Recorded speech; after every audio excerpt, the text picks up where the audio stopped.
Isabela Broadcast Center, himpilang tumatalakay sa mga proyekto at serbisyong tunay para sa tao.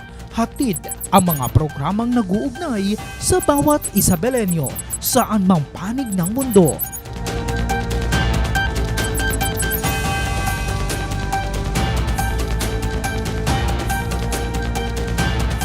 Delivering in-depth, trustworthy, and objective news. Dito ka, konektado. Magandang hapon, Isabela. Sa pinakabagong edisyon nga ng Isabela Connect dito, kasama nyo pa rin ang inyong lingkod, ang resident broadcaster ng Provincial Government of Isabela, Ezekiel Kilang. Sa panibagong episode ng Isabela Connect dito, abay tatalakayin natin ang programa tungkol sa pagkakasama ng Cauayan City sa top 50 global finalists ng 2025 Bloomberg Mayor's Challenge. Kasama ho ang alkalde ng lungsod ng Cauayan, walang iba kundi si Mayor Cesar J.C. D. Jr. At syempre kasama po niya ang focal person for Smart and Sustainable City ng Cauayan. Walang iba kundi si Attorney Reyna Consorcia M. Santos. Pero syempre, bago yung mga tanong ho natin, pabatiin muna natin sila dahil live ho sila sa Isabela Broadcast Center. Mayor JCD, welcome sa Isabela Broadcast Center. Thank you, Ezekiel, for having us. At magandang araw po sa lahat ng nanonood dito sa inyong programa. At it's such an honor. At kahit dito sa probinsya, of course, nare-recognize ang ating mga programs and projects, especially gaya dun sa Bloomberg, because this is actually isa sa mga pinakamahirap na makuhang award. Kasi hindi lang dahil international, ang magkagandahan dito sa award na to ay may financial na may budget na nakukuha. At si Attorney Reyna, kaya po natin sinama siyang focal person natin sa Smart Cities, Smart Sustainable Cities, and siya po ang isa sa technical working group ng Cauayan City na pinadala natin sa Bogota. Actually, kakadating lang niya from last week. Fresh from Bogota pa yan, doon sa kanilang training and actually discussion on furthering the development of the project that we proposed sa Bloomberg. Okay. Anyway, una sa lahat, maraming salamat ho sa time ho ninyo na ipinagkaloob sa Isabela Broadcast Center. And of course, Attorney Reyna, welcome ho sa Isabela Broadcast Center.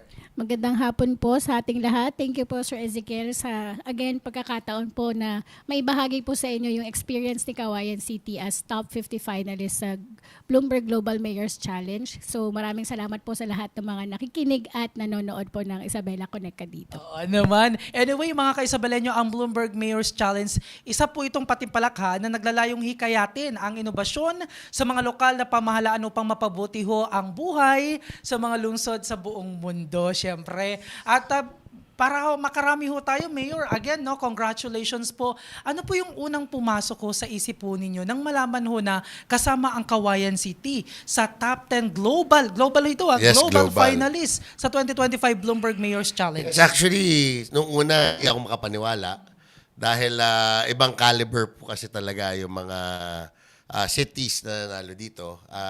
Dito po sa Pilipinas, actually 3 po kami this year na nakasali. Kasabay po natin ng Pasig City with Mayor Vico.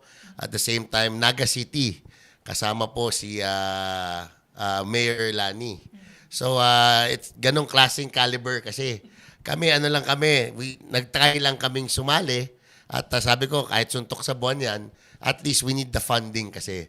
Especially yung program na ipinasa natin, yung project na ipinasa natin would not just help Cauayan City, but any tropical country in the world ay ma-benefit kasi dito sa program na binigay natin, pinasa natin sa Bloomberg. Pero grabe, Mayor, nasa 630 na entries mula ho sa 33 bansa lang naman. Ang dami, 33 na mga countries ho ang sumali. Ano po sa tingin ho ninyo ang naging edge ng Cauayan City para mapansin ho sa kompetisyong ito? Siguro, Mayor, and of course si Attorney Reyna kasi bilang din ho sa technical working group. So siguro, Mayor muna. Siguro, isa na nakita nila dahil iilan lang kami sa mga cities na nagpasa tungkol sa healthcare. At yung pinasa po kasi natin is early warning device for dengue.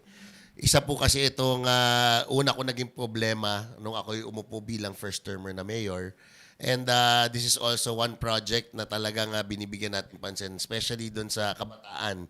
Dahil may bata pong namatay nung first na puko at being a child-friendly city, at isa din po yan sa binilin ng aking ama na talagang bigyan nating importansya yung mga kabataan sa Kawayan City.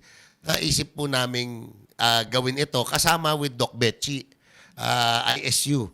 Kasi naging ano po to tri-partnership ang Isabela State University, DOST, at ang Kawayan City. So, bali DOST supports us on the technology. ISU developed the framework and the format. And then LGU yung nagbigay ng problema. At ang maganda po dito ay itong device na ito will actually predict bago pa magkumalat ang dengue. Kasi doon sa mga itlog ng lamok ay malalaman na doon kung paano kung magkakaroon ng dengue. From there, pwede na natin ma-advisean yung barangay, yung healthcare center, at syempre kami as LGU, LCE ay makapaggawa na ng preventive measures prior pa magkaroon ng dengue. Ang maganda nga po dito, dahil na pili tayo sa Bloomberg, magkakaroon po tayo ng funding na mas mapaayos pa natin. This is actually a prototype pa lang kasi wala pa kaming nailalabas. Mayroon lang 5. Diba? Yung prior natin, tayo 3 pala. 3 pilot testing, and hopefully with this budget na manggagaling sa Bloomberg, ang target natin syempre is to develop para sa lahat ng 65 barangays ay malagyan natin. At the same time, pag maayos talaga siya na pwede nang ikalat sa ibang municipality, cities that wants to adopt it also, mayroon na tayong maibibigay na kumpletong tawag dito, basta lahat na. From messaging devices to AI, kasi kailangan itong next na level namin, kailangan magka-AI na hindi na kailangan tao yung nag-check. Kailangan kahit walang tao, meron ng may sariling buhay na tong program na ito that will just give us na lang an update kung meron na. So hanggang dun yung trajectory nitong project na I think yun nga dahil madaming tropical countries also na problem din to. I guess that's one siguro na iba lang siguro sa kanila yung binigay naming proposal. Kaya sabi ko, suntok sa buwan eh. Kaya sa tingin ko, napili. Ito si Attorney Reyna, siya mismo nandun nung sa training ng Bloomberg. So, yun nga po. When we were assessing kasi yung mechanics and yung guidelines ni Global Mayor's Challenge, isa doon sa criteria nila is yung replicability. So aside doon sa impact ng solution, dahil nabanggit nga ni Mayor JC na nagkaroon ng fatality, at the same time, yung dengue outbreak hindi lang sa Kawayan City but in the whole Philippines, tumataas kasi yung rising kasi yung number of cases natin. So, replicability dahil hindi lang naman kay Kawayan City mayroong dengue. And hindi lang sa buong Pilipinas, kundi even sa buong ASEAN region. So, yun yung premise and yun yung pinanghahawakan ni Kawayan City. Kaya inilalaban po natin itong Community Dengue Early Warning System. And yun nga, may dagdag ko lang po, when we met, nung nakilala namin yung ibang mga entries and ibang finalists during the Ideas Camp, na ginanap po sa Colombia, Bogota, Colombia, just 2 weeks ago, nakita namin, out of all the 50 entries, 3 lang, including Kawayan City, yung may concern sa public health. So, personally, may mga lumapit sa atin, nagbigay ng congratulations, commendation, kasi nga nakita nila yung kagandahan ng solution na pinopropose natin for funding support ni Bloomberg Philanthropies. Dito sa proyektong ito, no, Mayor and Attorney, nabanggit ho ninyo kanina na katuwang din ho ninyo ang Isabela State University and of course, ang DOST para may isa katuparan ho no, yung proyektong ito. So, paano ho ngayon yung ugnayan? Paano nagtutulungan itong mga tatlong institusyon ho na ito? Yes, actually, like what I said kanina, DOST offers us technology. Especially ngayon that they're pushing for AI, yun ang wala ang ISU and ang LGU Kawayan. So in this time around, we're seeking help from them to create an AI that would overlook the system na. At syempre, gaya nung sa ISU, they're the one who actually made the prototype.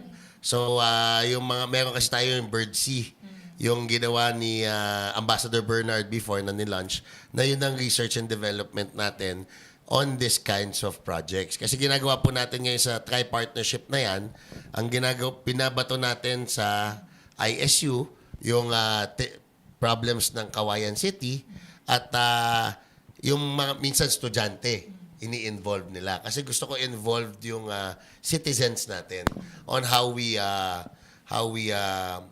hindi lang create awareness but make solutions from the problems that we have in the city. Kasi maganda kasi yung pati mismo mga kababayan mo, nakikinig mo alam nilang pinapakinggan mo yung boses nila at kasama sila sa development ng solusyon ng city. Kaya hindi kasi gaya nga din na sinasabi ko lagi, hindi kakayanin ng LGU lamang ang pagbabago at ang pagbigay ng mga pag-deliver ng programs. Kailangan namin nagkakaisa at nagtutulungan ang bawat isa. In this way kasi na i-involve ko yung mga kabataan ng ISU at syempre nakikita din nila that we have to coexist yung tatlong yon. So ang ISU parang HR namin, at tapos HR at research development namin, and then kami implementor, and then DOST helps us with the technology that we don't have. With this na development ho sa ngayon, kumusta so far? May mga nakikipag-ugnayan na rin ho ba na mga syudad or di kay mga LGUs? Hindi lang dito sa region to, kundi sa bansang Pilipinas. Yes, actually, yung si Mayor Lenny, nung mag-classmate kasi kami nung first na meeting ng mga mayors, she's actually gusto niyang makuha din yung technology pag natapos daw namin. Kasi isa din yan sa problem nila dahil typhoon area din sila. So right after typhoon, yan naman kasi ang kasunod eh. Dahil sa mga still water na hindi natin nalilinis, sa pagtag-ulan, ganyan dyan nagde-develop kasi yung dengue. So doon nga natin nakikita na hindi lamang kasi sa Kawayan talaga kailangan ito. But syempre, yung ibang mga LGU din, mga mayors, LCEs, ang gusto din muna nila, magkaroon ng konkreto o meron na silang nakikitang working device. But they're expressing naman expressing to get the technology as long as we get to finalize and develop it talaga. Attorney Arena, no, in preparation doon ho sa final, kumbaga, na hopefully makuha ho natin yung premyo ho na $1 million. So kumusta so far yung pagtutok ho ninyo dito as a member ho sa technical working group? Okay, so after pong ma-announce na top 50 finalists, so aside sa meron tayong initial na makukuhang $50,000 to finance yung pilot testing and prototyping. Kasi ang gusto ni Bloomberg, ma-push pa natin further yung idea. Kumbaga, yung in-entry natin, hindi dapat doon magtapos. Nakitaan ni Bloomberg na may potential pa para ma-enhance ninyo yung idea, which is why they sponsored yung Ideas Camp. Ito po ay intensive training and workshop participated by all the 50 finalists sa Bogota, Colombia. So nagkaroon ng mga coaching sessions, nagkaroon ng networking and collaboration with different innovation coaches and different experts para matulungan ang bawat LGU finalists na ma-enhance pa yung idea. And so we have until October para ma-resubmit, ma-refine, ma-revise natin yung proposal for submission ng October. And then come January, doon nila i-announce yung top 25. So from the top 50, mamimili ulit sila ngayon ng top 25. And pag nakasama tayo sa top 25, hindi na nga grand winner yung pinaglalabanan dito eh. Kundi makasama ka lang sa top 25. Each top 25 finalist will be granted $1 million or 55, more or less 55 million, Sabi mo ng 58. 58 million pesos para sa to program fund na the project for implementation for 2 years. Oo. Pero ano yan, no? Very optimistic ho tayo. Sana nga ho makuha ho natin. Yes, of course. Kapag makuha natin yun, Mayor, what is your next plan na? Siyempre, next plan is to give all the 65 barangays muna. Siyempre, yun ang importante. And then after that, of course, we share the technology. Meron tayong iScene na ginagawa every March sa Kawayan City. Ito yung Smart City Convention ng Kawayan City that where we do exchange of good practices. And this is one project that I know na magugustuhan ng lahat ng mayors sa buong Pilipinas. Dahil swerte na rin, dahil naging focal mayor tayo ng Smart and Sustainable Cities, na ngayon, pag nag-invite tayo sa ating ISIN, ay talagang na mahihikayat na natin yung mga LCEs. Kasi this past 3 years na nagagawa natin, itong ISIN na ito, puro DOST head, regional. Pero meron na rin mga naliligaw ng mga mayor. But bilang focal mayor ngayon, syempre pupush na natin yung mga mayors na pupunta. Kasi in the end of the day, ang mayor ang nag-yes sa mga projects. It's easier na maipasa natin itong good practices na ito kung yung mismong mayor yung nakaka-attend at nakikita yung technology at mga bagong innovations on not just healthcare. Kasi kumpleto yung binibigay natin sa ISIN. Any technology na bago, nilalabas natin sa ISIN. Like, nakita niyo siguro yung MOCOV natin, yung mobile command control center natin. Meron tayo niyan, nakuha natin yan sa DOST with the support of our Congressman Inodi. At yan po ay sinishare natin yung technology niyan. Pinapakita natin yung importance din nun. Parang nung last week, dahil sister city ng Kawayan ng Alamilos, pinadala ko po sa Alamilos yung isang moko po natin at tumulong mag-clearing dun sa Alamilos. At nakita nga din ng mayor, ni Mayor Brian, kaya nung nagkita kami Mayor's League, tinanong pa niya sa akin, saan mo nabili yan? Sabi ko, tulong ng DOST tsaka ni Kong yan sa akin. Pwedeng fundan yan ni Kong. Tapos sa DOST ka magkukuha nung sabi niya, okay yun kasi wala kaming ganyan, we need that, ganyan. So, alam niyo yun, yun nga yung nagiging maganda dun sa ISIN namin at bilang focal mayor of Smart Sustainable Cities, maybe this is my calling on nahikayatin lalo ang mga LCEs to show them the new technologies that they could adopt. Yung iba kasi, hindi naman kailangan ng malakihang pondo. Yung minsan, digitalization lang yung iba. Minsan nagkakaroon lang pag dikit-dikitin lang nila yung system nila. In that small way, nandun din kasi napag-usapan sa ISIN yun. So, I guess that will be my next challenge for this 3 years na naging focal person tayo ng Smart Sustainable Cities to get more LCEs, not just mayors, but governors also, na ma-influencean sila ng mga smart solutions on their different towns and provinces and cities as well. And again, congratulations sa pagkakatalaga ho ninyo as focal person ho, no? Mayor, nabanggit ho ninyo kanina kung bakit ito ho yung project CJUS no, yung inyong inilaban dahil pagkaupo ho ninyo, ito na ho yung isa sa problema ho about sa dengue. May datos o obserbasyon po ba kayo, Mayor, kung gaano nakalaki ang nabawa sa kaso ho ng dengue? Actually, wala pa tayong datos dyan dahil pa lang kami, prototyping pa lang kami. But siguro, pag itong binigay nilang funding sa amin, pag na-launch na natin ito, ay malaki siguro feeling ko malaki ang magiging tawag dito, ang magiging bawas nito dahil prevention to eh.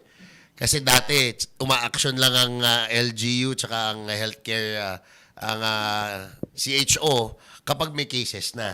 Ito, tina-target natin na hindi umabot na magkaroon ng case. So, that's the target of this program. So, prevention rather than cure, kumbaga yung sinasabi nila. So, we expect magkaroon ng zero case. Yun ang ultimate target namin na we'll never have an dengue case. Dahil beforehand pa magka-dengue, meron na kaming early warning device. So that's the target. With the data before it, wala pa. Pero meron yata before na nalalaman lang namin eh. Before na prior na but of course, ilan lang yun, tatlo lang yun nagawa namin. Hindi namin nagyan yung buong 65 barangays. So it won't be enough data to share. But of course, yun nga, gaya ng nabanggit ko, ang target natin is to have zero dengue cases dun sa ating city.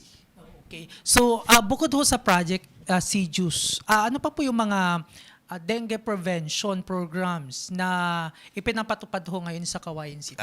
Ngayon, actually, sa typical, yung paglinis natin, yung ng still waters, yung mga basura, yung mga drainages natin, tapos yung fogging, that's the same. Almost pa naman, it's all the same. But yun kasi ginagawa lang natin pag meron na tayong nalaman na cases. Target natin, hindi na natin gagawin yun. Prior that, nalilinis na dapat sana. Or kung meron man na nakikita na, specific na yung action natin. Kasi alam nyo ang dengue, kapag finag mo yung barangay na isa, dapat pati yung katabing barangay nun, finafag nyo na. Kasi parang nililipat nyo lang sa kabilang barangay eh. So, kailangan yun parang ripple effect yan eh. So, pag nag-start kayo, kailangan palabas yung gagawin nyo. Para walang barangay na malilipatan lamang ng mga insekto. Kailangan siya, ripple effect, na hanggang ma-dissipate nyo, na palabas.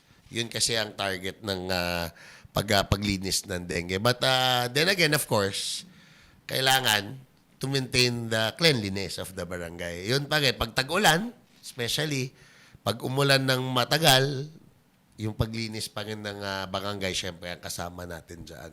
At yun nga, yung mga gulong, alam niyo na yan, mga gulong, mga open na canals that has water, yun yung mga number one kasi na pinag-iitlogan ng mga insekto. Yes, oo. Yes. Opo. So, maidagdag ko lang po doon sa sinabi po ni Mayor JC, no? So, aside po kasi doon sa technology aspect na gusto naming mai-provide through the Community Dengue Early Warning System, ang gusto pa rin po nating masolusyonan dito is magkaroon tayo ng standard framework or policy na kapag nagkaroon ng detected risk, ano ba yung dapat gawin ng mga barangay para nga maging proactive, hindi na natin kailangang umasa sa sanitation office, sa city health office to do all these preventive measures kung kakayanin naman na ng mga residente. And at the same time, tama ba na fogging agad ang una nating ginagawa? Anong klaseng cleanup drive activities yung dapat nating gawin? Kasi yun yung napansin namin when we were revising the proposal and with all the sessions and coaching sessions po na pinagdaanan ng team, meron palang mga chemicals din ngayon na resistant na ang lamok. So yung mga ganong klaseng pag-aaral po, kung ano yung nararapat and recommended na sanitation protocol para ma-mitigate natin yung possible dengue transmission sa barangay. Talagang kaabang-abang ho yan. Pero, attorney, no, maliban ho sa $50,000 na grant, ano pa yung mga hakbang para mas mapalawig at mapahusay ang Project CJUS bago ho ang final selection sa January 2026 aside sa nabanggit ho ninyo kanina? Malaking bagay po na aside doon sa funding support na ibibigay ni Bloomberg Philanthropies is yung mentorship po. Amazing innovation coaches and experts yung binibigay nila sa amin para matulungan kaming mai-push yung idea together with Livable Cities of the Philippines kasi sila yung counterpart ni Bloomberg Philanthropies dito sa Pilipinas. So kahapon nagkaroon lang din kami ng meeting with Livable Cities and sila yung hahanap ng mga entomologists or epidemiologists from World Health Organization or the Department of Health para mas matulungan kami from perspective naman ng mga experts kung paano namin ma-refine or mai-improve pa yung entry ni Kawayan City. Doon pasok kasi sabi kong we have to find someone to develop the AI. Kasi mahirap yung meron kang on-call na mga experts that will look lang doon sa... Kasi yung device na ito, meron siyang parang paano yun? Parang tawag doon?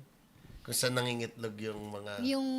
Meron pong tinatawag na OL trap. Yeah, Yung OL OL trap trap kasi na yun. technology ni DOST talaga yun. So, doon naglilay ng egg. And then, from there kasi sa egg, may camera kaming nakalagay. So, ang target namin is to have no more human dahil yung AI. But the thing is, yun nga eh. Kaya umingi kami din, nabibigyan kami ng tulong pa ng smart cities yun, na nagbibigay ng experts that will try to develop with DOST yung AI na malaman na agad na doon pa lang at hindi na kasi ang hirap na nung meron lang tao na nakabantay lang lagi everyday sumisilip lang. At least in this technology makakabawas din of course magkano naman yung sweldo nun. unless you just get an AI that would detect right away. So yun in that way yun siguro ang kailangan pang technology na kailangan ma-develop namin ma-enhance in this project CJUICE para talagang maging automated at the same time 24/7 talaga na nakaabang yung system kung magkaroon ng eggs na ma-detect na mayroong magkaroon ng dengue. So anyway, excited na ho kami and good luck ho, no? Sana nga ho'y makuha ho natin yung $1 million ho na yun para mas marami ho yung mailigtas ho natin yung mga kababayan against ho sa dengue. Alam ko busy ho kayo na Mayor and of course Attorney Reyna, and again, thank you ho sa pag-drop by ho sa Isabela Broadcast Center. Panguli na lang Mayor, ano po yung mensahe ho ninyo sa atin ho mga kababayan at iba pang mga lokal na pamahalaan o LGUs tungkol ho sa kalagahan ng teknolohiya at inobasyon sa paglutas ho ng mga hamon gaya ho ng dengue? Yes, sa ating mga nanonood dyan, of course, thank you very much na pagbigyan nyo kami ng oras. At bilang isa sa mga nagpo-push ng smart, sustainable, and innovation here, not just in the province of Isabela, but in the whole Philippines, na sa mga LCEs natin, wag sana tayong matakot na mag-explore ng mga bagong teknolohiya, bagong inobasyon.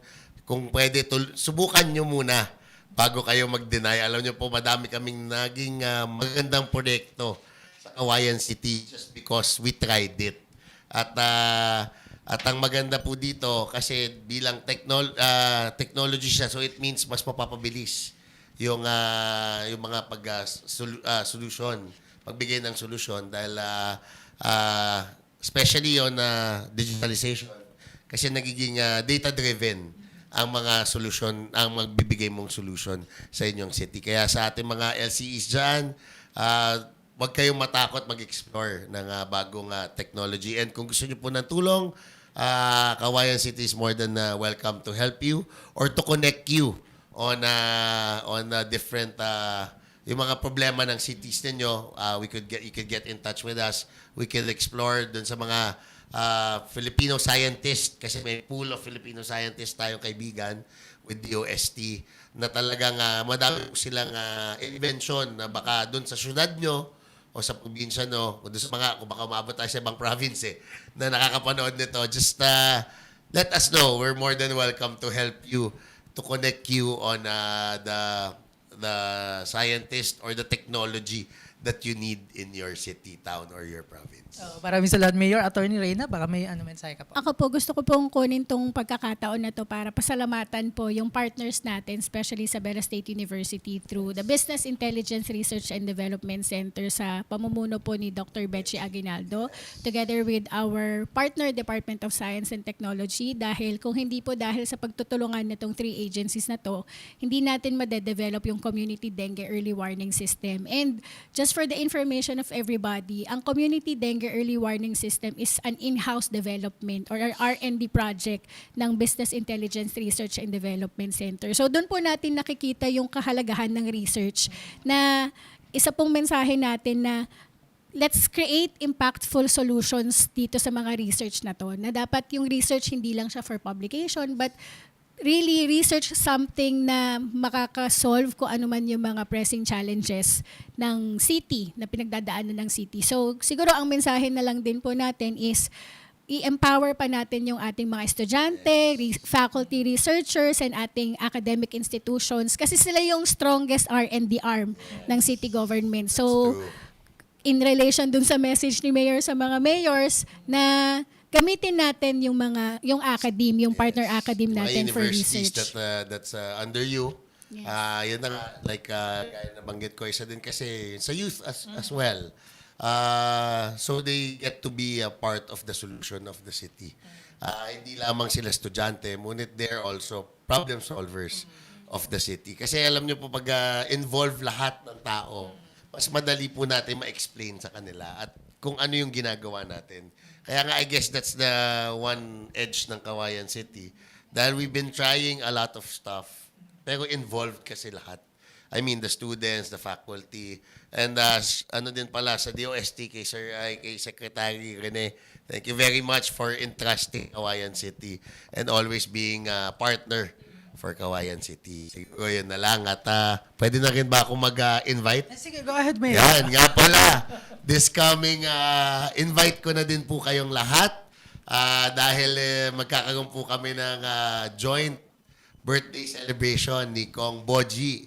Last year, ginawa na rin po namin to.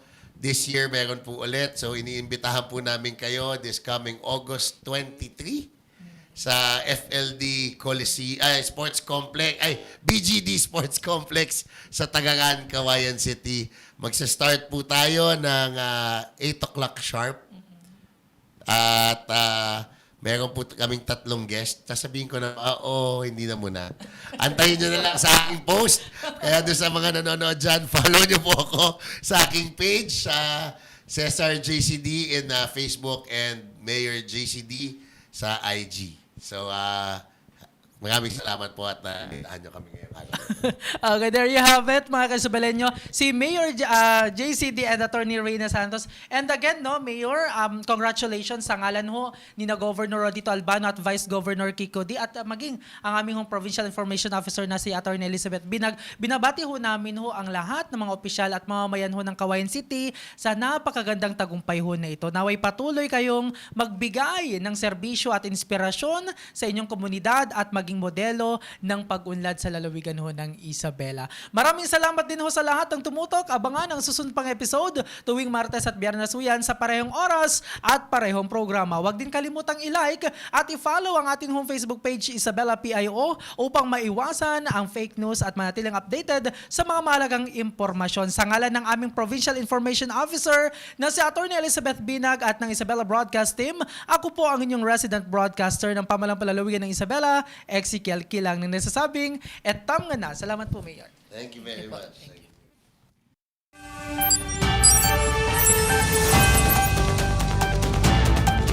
Isabela Broadcast Center, himpilang tumatalakay sa mga proyekto at serbisyong tunay para sa tao. Hatid ang mga programang nag-uugnay sa bawat Isabelenyo saan mang panig ng mundo.